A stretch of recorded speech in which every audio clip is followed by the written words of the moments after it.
ఓం నమః శివాయ.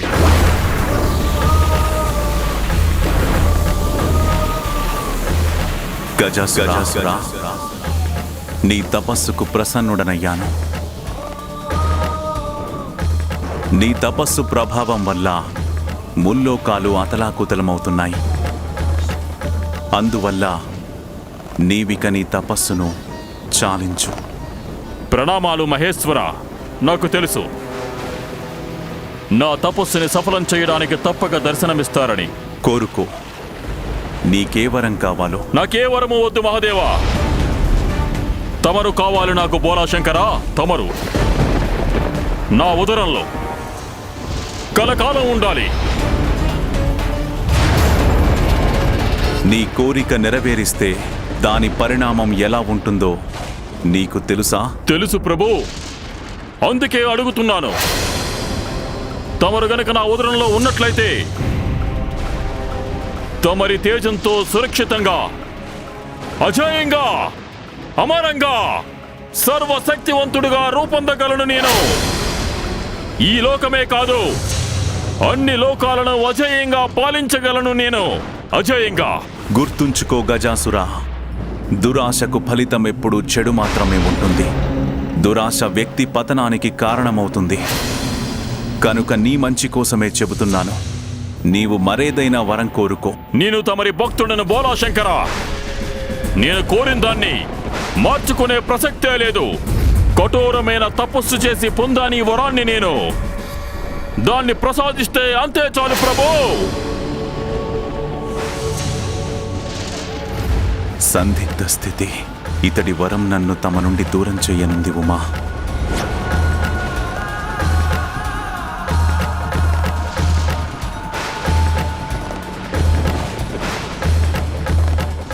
నాకు నీ కోరికను చూస్తే జాలేస్తోంది. అయినా నీవు అదే కోరుకుంటే అలాగే కానివ్వు. అయితే నీ కోరికను నెరవేర్చే ముందు నేను కైలాసం వెళ్లి పార్వతీదేవిని కలవాలని భావిస్తున్నాను.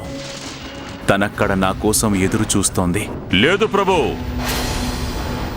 అన్నిటికంటే ముందు తమరు నాకిచ్చే వరాన్ని ప్రసాదించాల్సి ఉంటుంది. చూడు గజాసురా, నేనెంతో కాలంగా పార్వతికి దూరంగా ఉన్నాను.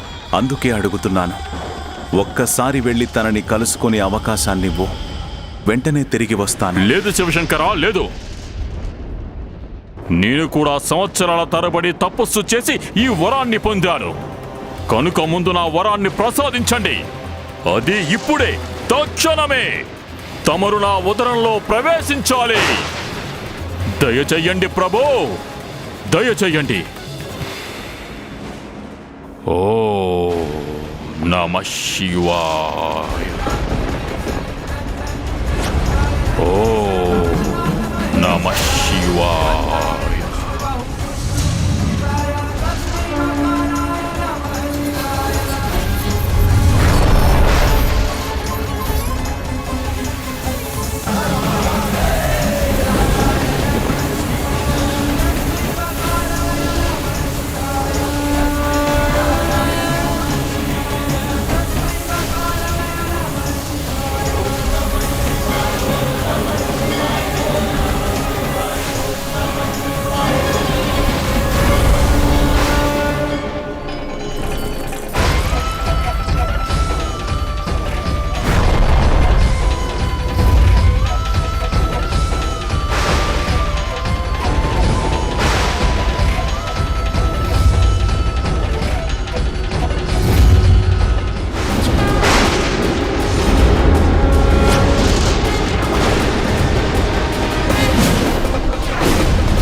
దేవి పార్వతి, ఓ మహాశక్తి, దయచేసి శాంతించండి.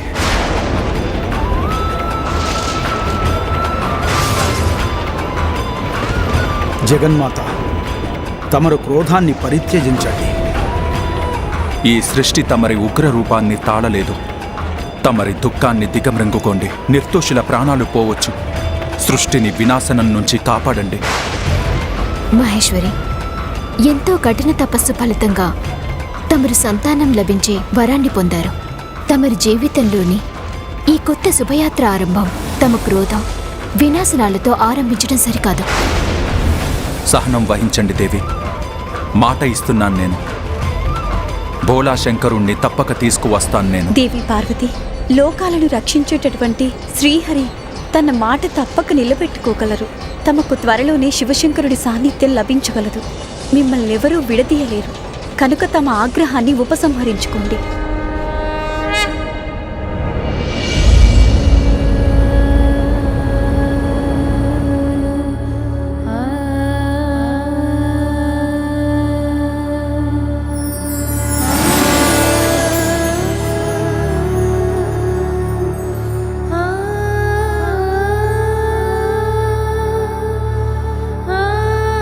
ఇదిగో తీసుకోండి పార్వతీదేవి. దీనితో మంగళ స్నానం చేయండి. అందంగా అలంకరించుకుని తమ స్వామివారికై నిరీక్షించండి.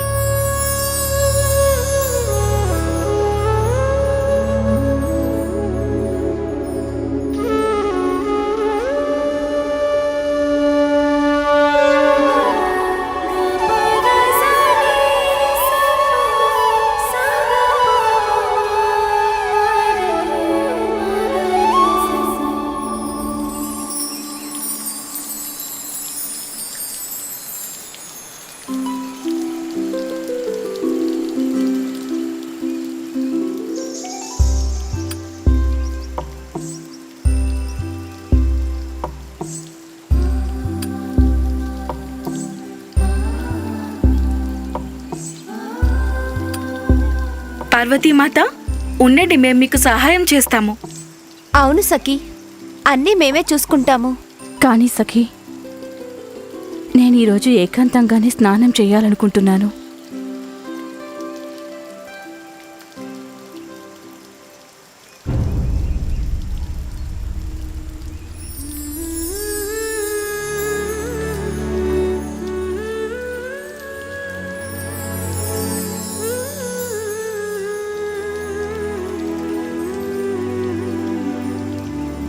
మన పుత్రుడు కార్తికేయుడు తన కర్తవ్యాన్ని నిర్వర్తించి తిరిగి వచ్చేలోపుగానే నీకు మరొక పుత్రుడు లభించగలడు. తండ్రి గారు, మీరు నాకు కూడా వాగ్దానం చేయండి. నా తమ్ముడు కూడా నాలాగే ఉండాలి. మన అందరికీ సంతోషాన్ని పంచివ్వాలి.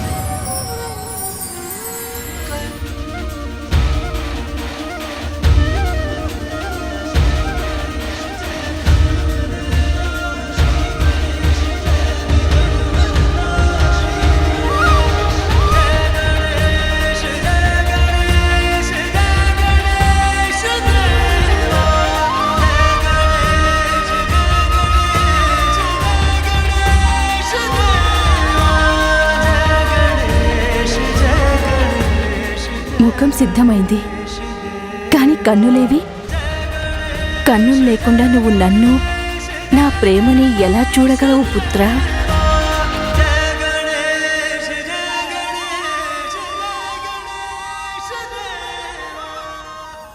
పెదవులు లేకుండా ఎలా నవ్వుతావు చెప్పు? నేను చేసే రుచికరమైన వంటకాల్ని ఎలా తినగలవు చెప్పు? ఇదేంటి, నేను నిన్ను ప్రశ్నిస్తూనే ఉన్నాను గాని నీకు చెవులు లేకపోతే నువ్వు నా స్వరాన్ని ఎలా వినగలవు చెప్పు?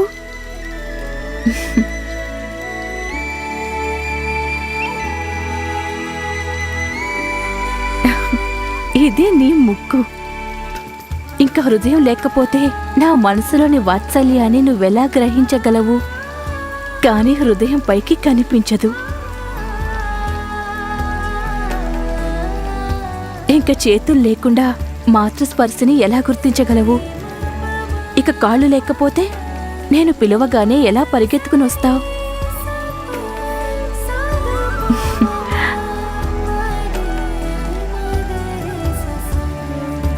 ఇప్పుడు చెప్పు నాన్న, నువ్వు నన్ను అమ్మా అని ఎప్పుడు పిలుస్తావు? ప్రభు, నాకొక పుత్రుణ్ణి ప్రసాదించండి. తను బ్రహ్మదేవుళ్ళ మహాజ్ఞాని, తామంతటి తేజస్వి, కార్యదక్షకుడు, మా స్వామి మహాదేవుడిలాగా నిర్మల, స్నేహపాత్రుడు, అంటే త్రిమూర్తుల సకల సద్గుణాలు ఉండాలి. తథాస్తు. నువ్వు నా పుత్రుడై శుభాలకు ప్రతీకవై ఎప్పుడెప్పుడొస్తావా అని ఎదురుచూస్తున్నాను కుమారా. ఎప్పుడొస్తావు ఈ లోకంలోకి?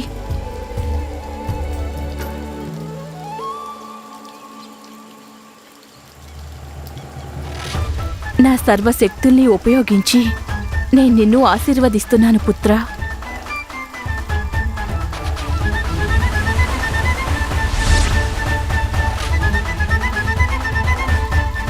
కాసేపు నువ్వు ఇక్కడ విశ్రాంతి తీసుకో, నేనిప్పుడే వస్తాను.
అమ్మా అమ్మా అమ్మా,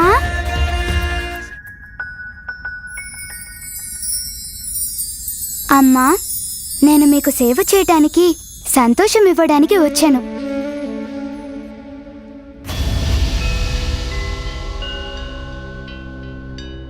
నీ సంతానం కేవలం నీకు మాత్రమే కాదు, ఈ సమస్త లోకాలకు ఒక గొప్ప వరంగా వెలుగొందుతాడు. ఉమా, మన పుత్రుడు వెంటనే బయలుదేరవలసి ఉంది.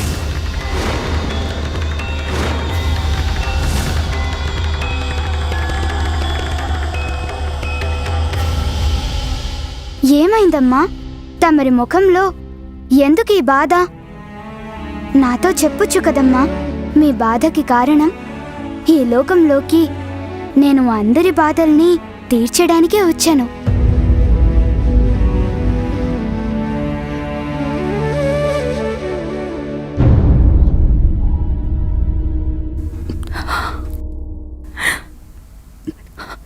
ఇప్పుడు అవన్నీ ఎందుకు? ఈ తల్లి బాధని తెలుసుకుని నువ్వేం చేస్తావు?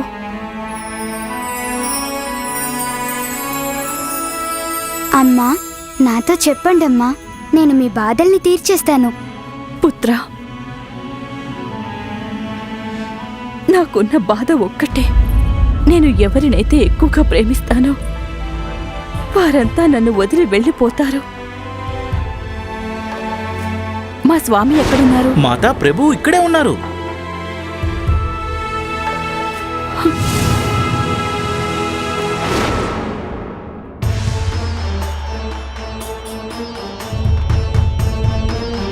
తమ తమ బాధ్యతల్ని నిర్వర్తించడంలో మునిగిపోతారు. నువ్వు నన్ను వదిలిపెట్టి వెళ్ళిపోతావు. మళ్ళీ నేను శోకంలో మునిగిపోతాను.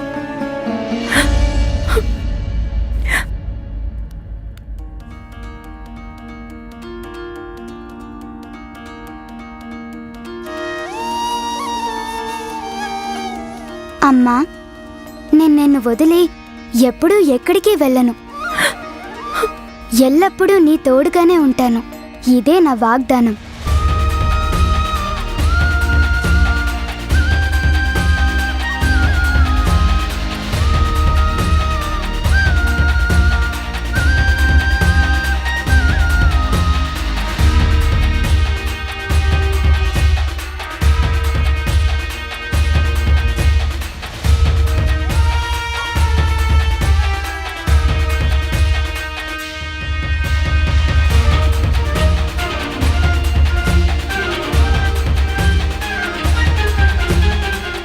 కూర్చో అమ్మా.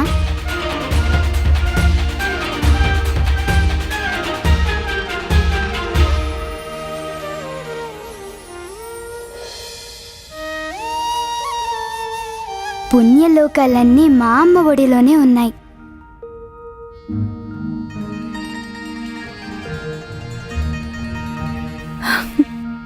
రా, మీ అమ్మ ఒడిలో విశ్రమించు. రా.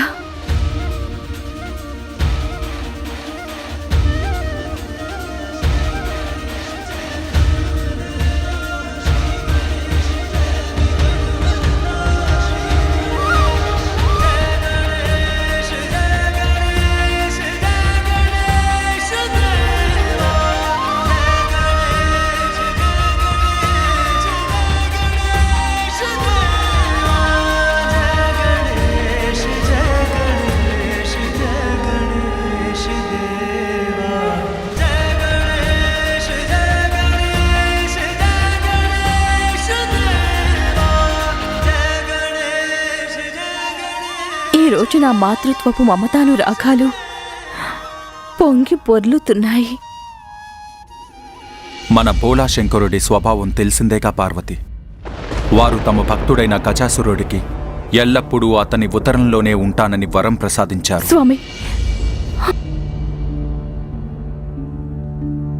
స్వామి, తమరు లేకుండా నేను ఒంటరిగా ఎలా ఉండగలను? నాకంటూ అస్తిత్వం ఉండదు కదా. మరి పుత్రోత్సాహం నాకు ఎలా లభిస్తుంది? తమరెక్కడున్నారు స్వామి?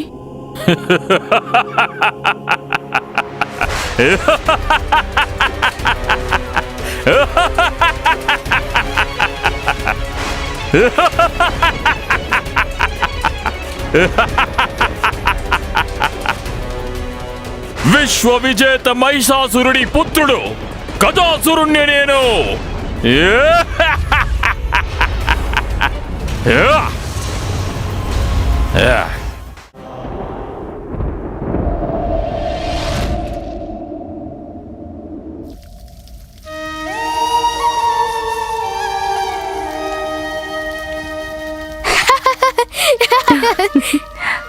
ఇంతకీ ఏం చేస్తున్నావు కుమారా?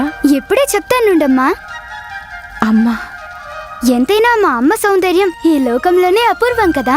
కానీ నీకు నీ కేశాలంకరణలో వీటిని కూడా చేర్చినట్టయితే మీ అందం ఇనుమడిస్తుందమ్మా.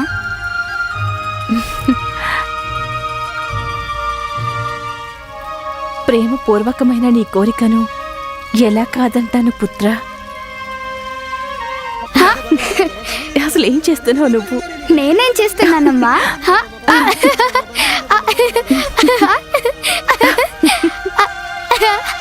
సరే తీసుకోండి.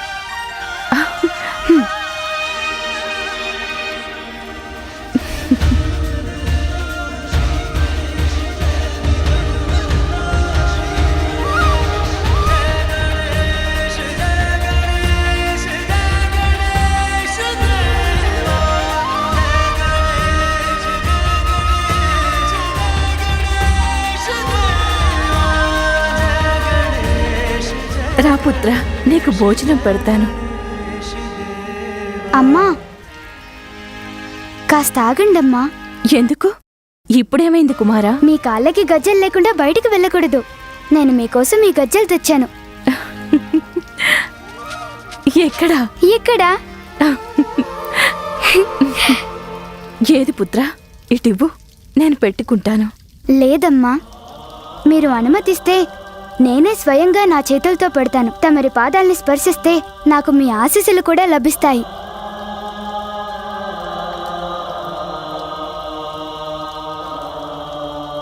ధన్యవాదాలమ్మా.